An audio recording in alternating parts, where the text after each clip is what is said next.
Hello Year Line. This week we are going to be learning about Pythagoras' theorem. You're going to watch this YouTube video and then go back to show my homework to try the quiz.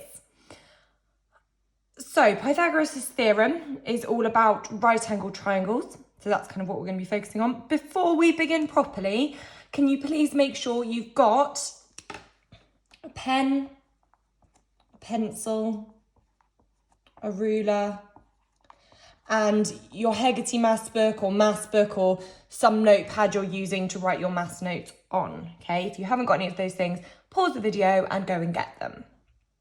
Right, as I go through this, remember, you can decide how quickly you go through this video. If you are not sure of something, make sure you pause and go back. If you need to ask any questions, then get in contact with your teacher on Show My Homework or by email. So let's make a start. So quite simply, Pythagoras' theorem is, and you may have heard of it before, a squared plus b squared equals c squared.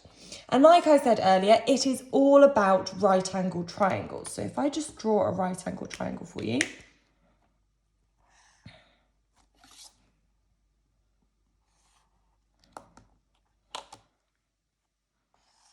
Okay, make sure you are writing this down because this is important. So Pythagoras' theorem is to do with the side lengths of those in this triangle. And essentially what it means is that if we have two shorter sides in a right angle triangle and one long one. And what it means is that we've got the sides labelled like that, and it means that this side squared plus that side squared is equal to that side squared. Now, I'm just going to draw some other right angle triangles because there's some really important things that you do actually need to know.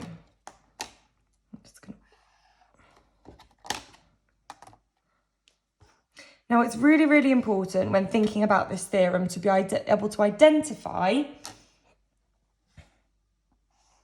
which lengths in your right angle triangle are your A, B, and C. Now, the one that really matters is C. C is always the longest length in the right angle triangle, and it is always opposite the right angle. Okay, so that would be C in that one, that would be C in that one. C is otherwise known as the hypotenuse. It's the longest length, and it's the one opposite the right angle. For A and B, it actually doesn't matter. They're just the other two sides. So we could have, that could be A and that could be B, or it could be the other way around. For this one, that can be A and that can be B. It could be the other way around. It honestly doesn't matter. The one that matters is C, and that is the longest length opposite the right angle. Right, we're going to see how we'd use this theorem. The idea behind this theorem is that when we've got two lengths in our right angle triangle, we can find the third one by using this. I'm going to leave that theorem up for the entire time. And it would be good if you had that theorem and at least one of these triangles drawn out. And that word hypotenuse is quite important as well. So we are going to start with example number 1.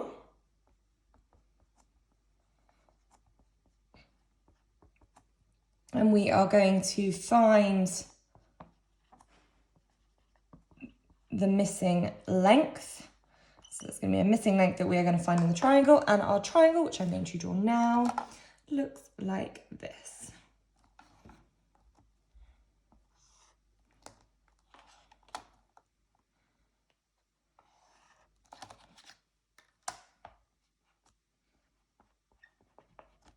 These are not accurately drawn. So we have this right angle triangle. We've got this length is 3 centimetres, this is 4, and this is the missing one that we do not know. So we can apply this theorem to find that missing length. Now, really important to decide which side is A, which is B, and which is C. And like I said before, the one that really matters is C. And that is the longest side, and it is opposite the right angle. So our missing length in this case is C. Doesn't matter which way around those go, so I'm just going to have that one's A and that one's B. I am now going to replace my A squared, B squared, and C squared with these different values. So A is 3, so I'm just going to write the theorem. And if A is 3, then A squared is going to be 3 squared. If B is 4, then B squared is going to be 4 squared. And if C is X, our missing one we don't know, I'm just going to call it X squared because we don't know it yet. So we can work out some of these values. 3 squared is 9. 4 squared is 16. And that's X squared. 9 plus 16, we can do that. This is not hard stuff to do. That's 25. So we've got 25 is equal to X squared. And I want to find out what that X squared is. How do I undo? I need to find out what X is. So how do I undo that squared? Put my dotted line like an equation. What am I going to do to undo the squared and just get what X is? Well, if you are saying I've got to square root both sides, you would be absolutely right. The square root of X squared is just X, and the square root of 25 is 5. So that missing length there that we didn't know is 5 centimetres. Okay, so that is our first example. We are now going to try another one. That one was really nice as well because it's all nice numbers. We didn't need a calculator for it. So I'm going to get rid of this one. Again, go back if you want to listen again, but hopefully these next examples will help as well. So we're going to now do example 2. Sorry, I'm cheating and not rubbing everything out. So we are going to find the missing length. And this time, our triangle looks like this. Here we go. There's a right angle. This length is 9 meters. That's 16 meters. And that's our missing length, which is X, which we don't know. So like I said before, really important to label the sides correctly.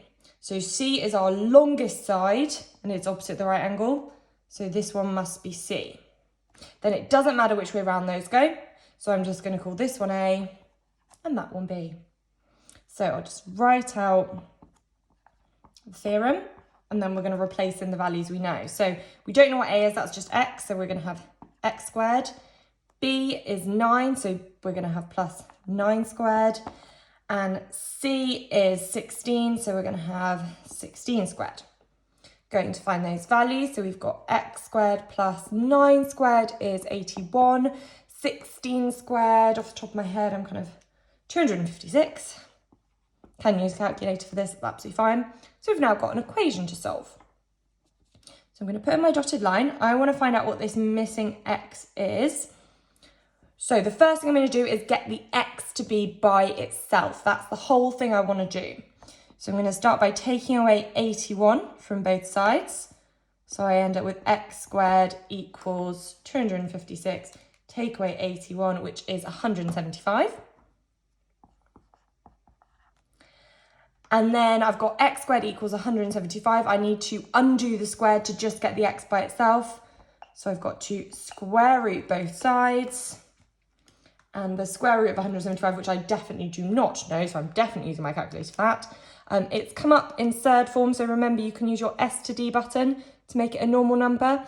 I am going to put this to 1 decimal place, so that is 13.2, and we're working in meters, so it's 13.2 meters. So that is on the missing side length there. Now that actually makes sense because this had to be the longest side and that's smaller, so that's logical. Okay, we're going to do 2 more examples just to make sure you're completely happy with this. So, getting rid of this one.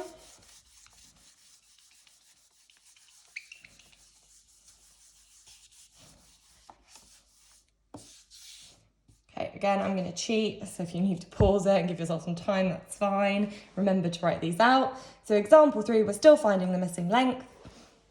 And this time we have a triangle that looks like this.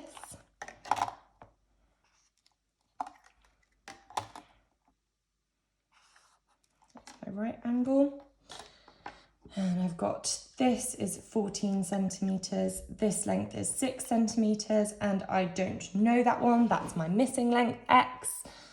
So again, I've got to label my sides. Now the one opposite the right angle has to be C, it's the longest side. Doesn't matter which one that is, so I'll just have A and B. You could put it the other way around. Honestly, doesn't matter, you'll get the same answer. So we've got, here's the theorem. So A in this case was 14. So we've got 14 squared there. B was 6. So we'll have 6 squared there. And C we don't know, so that's x, so that's x squared. So 14 squared is 196. Again, you can use a calculator. You don't have to just know these things off the top of your head right now, but it would be good to learn them at some point. 6 squared we should all know is 36. And that equals x squared. 196 plus 36 is 232. So 232 equals x squared. Put in my dotted line. Now I just want x. So to undo my x squared, I'm going to square root both sides. Again, I have absolutely no idea what the square root of 232 is. So this is a calculator question. So the square root of 232 comes up as a surd. We don't want that. So we just use our S to D button. And again, I'm going to do 1 decimal place, so 15.2. And we were working in centimetres, so it's 15.2 centimetres. And again, that makes sense because this was meant to be the longest side and 15.2 is bigger than both of those. So we know we're correct. We're going to do our last example now. I'm going to get rid of this. Again, I'm going to cheat and save myself some time and just rub that out. So we're going to do example 4. We're still finding the missing length. I'm going to draw in my triangle.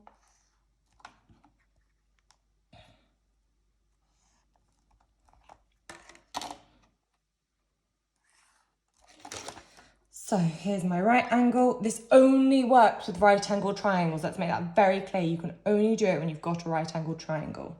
So this is 2 meters.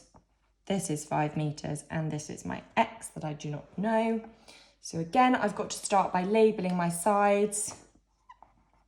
Opposite the right angles, the longest side, that one's C.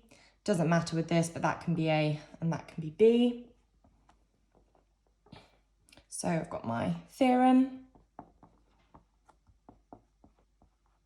Now we know A is 2, so 2 squared plus B, we don't know, that's just x, so x squared is equal to C, which is 5, so that's 5 squared. Let's put in some numbers. 2 squared is 4 plus x squared equals 25. So we've now got an equation to solve, put in my dotted line. So remember, I want to get the x by itself. So in order to get the x by itself, I've got to take away 4 from both sides. So I've got x squared equals 21. And then I've got to square root both sides. And the square root of 21 is, again, I'm doing that on my calculator because I don't know it. I'm going to do it to 1 decimal place, so it's 4.6. And it's meters because we're working in meters. Okay. And again, that makes sense because this was my longest side, so that had to be smaller than that one. If you've got any questions, make sure you ask your teacher, or you can send them an email, or you can get in touch with them via Show My Homework. You're going to have 3 attempts to do the quiz on Show My Homework, so make sure you use all of those attempts wisely and come back to the video if you are struggling. There are also videos on this on Corbett Maths, if you want to check that out as well. That would be the way I would suggest doing it, looking at Corbett Maths, because they use similar methods to the one shown here. Okay, good luck with the quiz, girls.